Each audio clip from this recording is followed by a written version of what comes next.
Friends, আমি সুস্মিতা। আমার চ্যানেলে জানাই সবাইকে ওয়েলকাম। তোমরা কেমন আছো? আশা করি ভালো আছো।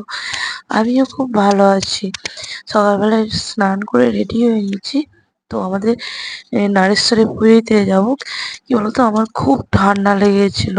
আর এত পরিমাণে ঠান্ডা লেগেছিল যে কাশতে কাশতে সেই গলা বমি করে দেওয়ার জোগাড়। আর গলার অবস্থা এত পরিমাণে খারাপ হয়ে গিয়েছিল যে আমি তো রীতিমতো কথাই বলতে পারছিলাম না। এক সপ্তাহ কারোর সঙ্গে কথাই বলতে পারিনি গো। আর কথা বললেও কেউ শুনতেও পাচ্ছিল না, এরকম অবস্থা। আমি স্নান করে পুজো দিতে চলে গেছি আমাদের বাবা নারেশ্বরে। আর আমাদের এখানে কি বলতো, আমাদের বাবা নারেশ্বর খুব জাগ্রত। বিশেষ করে যাদের ঠান্ডা লাগে, ভালো হতে চায় না, এই বাবা নারেশ্বরে যদি পুজো করিয়ে মাদুলি পড়ে, আর সেদিনটা নিরামিষ খেতে হয়।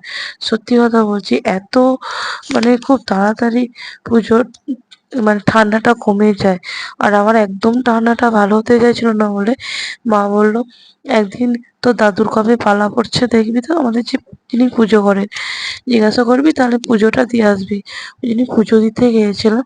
আর সত্যি কথা বলতে কি, আমি যখন গিয়েছিলাম তো ঘোষ দুধ দিতে একটু লেট করেছিল, দুধের জন্য ওয়েট করে করে।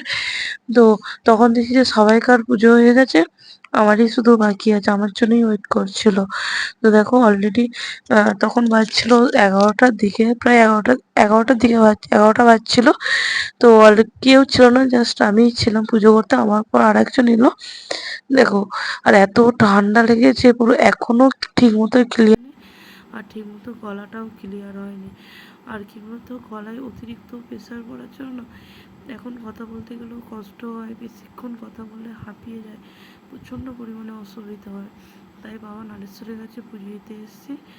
আর ঠাকুর মানে ঠাকুরমশাই বললো যে চিন্তা করিস না, খুব তাড়াতাড়ি কমে যাবে, অসুবিধা কিছু হবে না। খুব মাদলিটা আতুর বাড়ি মরা বাড়ি গেলে খুলে যাবি, পড়ে যাস না।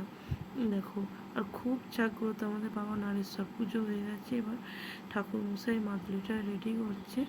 আর কি বলতো, কারোর যদি ঠান্ডা লেগে থাকে, ভালো হতে চায়নি, একবার আমাদের এখানে এসে পারলে পুজো করে যেও।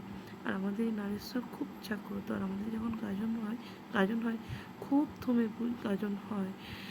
আজকের মতন টাটা।